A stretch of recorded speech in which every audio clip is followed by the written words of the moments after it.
வணக்கம். 2009 Sweden helicopter கொள்ளை. இது சாதாரண வழக்கல்ல. இந்த தடயவியல் ஆதாரங்களை இன்று நாம் அலசப் போகிறோம். செப்டம்பர் 23, 2009 G4S பணக்கிடங்கின் கூரையில் ஒரு ஹெலிகாப்டர் தரையிறங்குகிறது. வானத்திலிருந்து வந்த திருடர்களின் இலக்கு இதுதான். அவர்களின் திட்டம் மிகத் துல்லியமானது.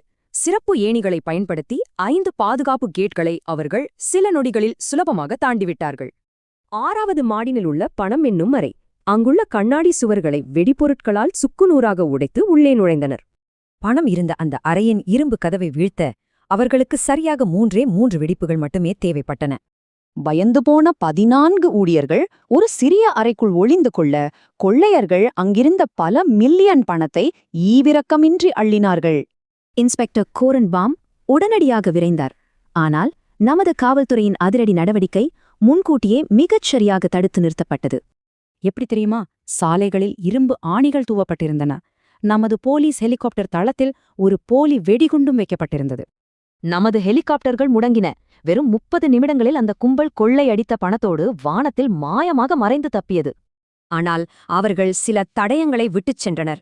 காட்டுப்பகுதியில் எரிக்கப்பட்ட ஆடைகள், கையுறைகளை நமது தடயவியல் குழு கண்டுபிடித்தது. போலி வெடிகுண்டு சூட்கேஸ்களையும் தப்பியோட பயன்படுத்தி காட்டில் மறைத்து வைக்கப்பட்டிருந்த அந்த திருட்டு ஹெலிகாப்டரையும் நாம் வெற்றிகரமாக மீட்டோம். இதில் துயரம் என்னவென்றால், 1 மாதத்திற்கு முன்பே செர்பிய உளவுத்துறை கொடுத்த எச்சரிக்கையை நாம் கவனிக்காமல் கோட்டை விட்டிருந்தோம். பழைய உளவுத்துறை தகவல்கள் மற்றும் தொலைபேசி அழைப்புகளை ஆராய்ந்தபோது அது நமது முதல் முக்கிய சந்தேக நபரிடம் நம்மை அழைத்துச் சென்றது. கூரன் போஜோவேக்.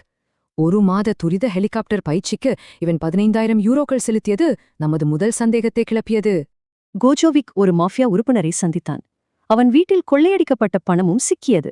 நமது விசாரணையின் மிகப்பெரிய திருப்புமுனை. அடுத்து அலெக்சாண்டர் எரிக்சன். பிரபல டிவி தயாரிப்பாளரான இவன் கொள்ளை நடந்தபோது மருத்துவமனையில் இருந்ததாக கூறி தப்பிக்க பார்த்தான்.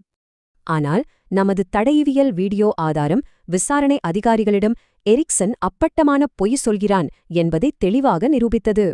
கொள்ளை நடந்த காட்டிற்கு அருகிலுள்ள மெக்டானல்ட்ஸ் கடையில் அன்று காலை 7 மணிக்கு அவன் இருந்த சிசிடிவி பதிவு சிக்கியது.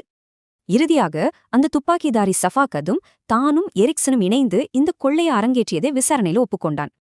இந்த பிரம்மாண்டமான ஹெலிகாப்டர் கொள்ளையை திட்டமிட்டதற்காக முக்கிய மூளைக்காரர்கள் இருவருக்கும் தலா 7 ஆண்டுகள் சிறை தண்டனை நீதிமன்றத்தால் வழங்கப்பட்டது.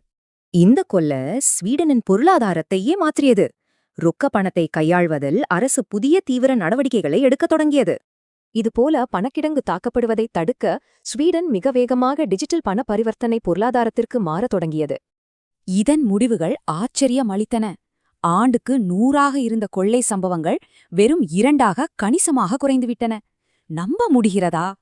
ரொக்க பணம் மறையும்போது குற்றவாளிகளின் தந்திரங்களும் மாறும். நமது டிஜிட்டல் எதிர்காலத்தில் இதுபோன்ற துல்லியமான கொள்ளை மீண்டும் நடக்குமா? யோசியுங்கள்.